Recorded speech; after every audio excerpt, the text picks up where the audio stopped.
নমস্কার বন্ধুরা, বগলা কিচেনে তোমাদের আবার স্বাগত। আজকে আমি কাতলা মাছের একটা রেসিপি শেয়ার করতে চলে এসেছি।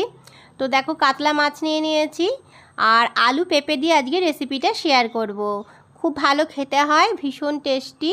তোমরা একবার অবশ্যই বানাবে। আমি কিভাবে বানাই তোমাদের দেখিয়ে দিই, চলো। দেখো, একটু আলু পেঁপে নিয়ে নিয়েছি। আলুটা লম্বা করে কেটে নিয়েছি, একটু মোটা করে। আর পেঁপেটাও কেটে নিয়েছি লম্বা করে, তবে একটু পাতলা করে দিয়ে ধুয়ে রেখেছি। চলো তাহলে রান্নায় যাই। প্রথমে আমি কাতলা মাছে লবণ হলুদ মাখিয়ে 5 মিনিট মতন রেখে দেব। দেখো, মাখিয়ে 5 মিনিট মতন রেখে দিয়েছি। এবার রান্নাটা শুরু করব। রান্নাটা আমি কিন্তু সম্পূর্ণ সর্ষের তেলেতেই বানাবো। সর্ষের তেলে বানালে খেতে খুব ভালো হয়। এবার দেখো, সর্ষের তেল কড়াই দিয়ে গরম করে নিয়েছি। মাছগুলোকেও ছেড়ে দিয়েছি কড়াইয়ের তেলের মধ্যে। এবার মোটামুটি করে ভেজে নেব, মানে খুব বেশি কড়া করে ভাজা হবে না। এক পিঠ ভাজা হলে আবার উল্টে দেব। সমস্ত মাছ আমি উল্টে পাল্টে হালকা করে ভেজে নামিয়ে নেব। তো দেখো, আমার সমস্ত মাছ ভাজা হয়ে গিয়েছে। এবার আমি কড়াই থেকে তুলে নেব মাছ। আমি মাছ ভেজে প্লেটের মধ্যে সব মাছ নামিয়ে নিয়েছি। তো দেখে নাও একবার। এবার আমি রান্নাটা করব। মাছ ভাজার তেল রয়ে গিয়েছে কড়াইয়ে। আমি তেলটা প্রথমে একটু বেশি করেই বুঝে শুনেই দিয়েছিলাম, কারণ আমি মাছ ভাজার গন্ধটা যাতে তেলের মধ্যে থাকে, তো সেই কারণেই বেশি করে তেলটা নিয়েছিলাম। এইবার এই তেলের মধ্যেই আলু আর পেঁপেটা দিয়ে দিলাম, দিয়ে একটু হালকা করে ভেজে নেব। সাথে পরিমাণ বুঝে আমি লবণটা দিলাম। এবার আমি সবজির ওপর একটু হলুদ দেব। তরকারি রান্নার জন্য যতটা হলুদের দরকার আমি এখন দিয়ে দিচ্ছি। লবণ আর হলুদটা আলু পেঁপের সঙ্গে খুন্তির সাহায্যে ভালো করে মিশিয়ে দিলাম, দিয়ে একটু সবজিটা হালকা করে ভেজে নেব। আলু পেঁপে আমি একটু ভেজে নিয়েছি, আলুগুলো একটু লালচে হয়ে গিয়েছে, দেখে নাও। এইবার আমি বেটে রাখা মশলাটা এর মধ্যে দিয়ে দেব। এবার একটু মশলা বেটে নিয়েছি মিক্সিতে।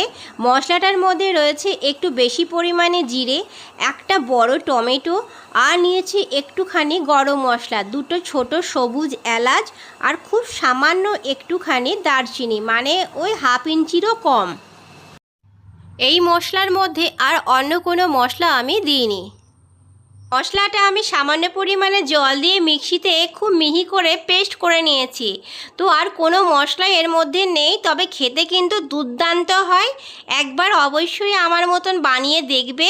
এইবার দেখো, মশলাটা দেওয়ার পর আমি একটু ঢেকে ঢেকে এই আলু আর পেঁপেটা কষিয়ে নিচ্ছি, কারণ ঢেকে না কষালে আমার মশলার যে সুন্দর গন্ধ সেটা কিন্তু উবে যাবে। সেই কারণেই আমি ঢেকে ঢেকে কষিয়ে নেব। মশলা থেকে তেল ছেড়ে দিয়েছে, এখন আমার প্রয়োজন অনুযায়ী আমি জল দিয়ে দিলাম। আমি যতটা ঝোল রাখবো সেই প্রয়োজন মতন আমি বুঝে জলটা দিলাম। জল দিয়েছি বলে এবার খুন্তি দিয়ে সমস্ত কিছু মিশিয়ে নিচ্ছি। মশলা, আলু, পেঁপে সব মিশিয়ে নিচ্ছি। তোমাদের যেটুকুনি ঝোল খেতে ইচ্ছা করবে সেরকমভাবে জলটা তোমরা দিও। এইবার সবজিটাকে আমি একটু ঢেকে দিয়ে আর একটু সিদ্ধ করে নেব। মাছটা আমি একদম লাস্টের দিকে দেবো।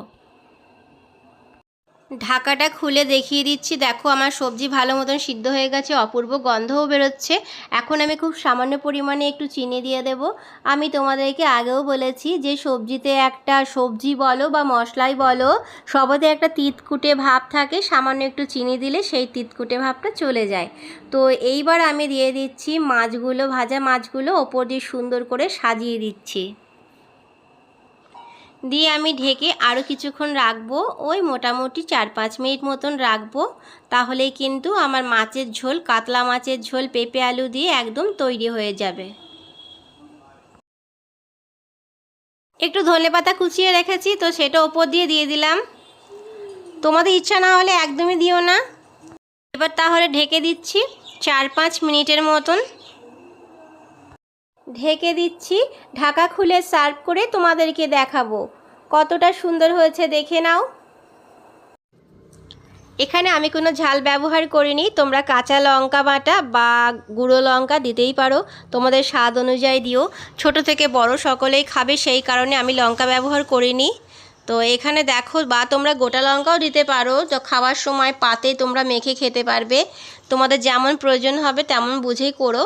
আর আমার রেসিপিটা যদি তোমাদের ভালো লেগে থাকে তো প্লিজ একটু সাপোর্ট করে দিও আমাকে। তোমাদের একটু ভালোবাসা পাওয়ার অপেক্ষাতেই আমি থাকি সব সময়।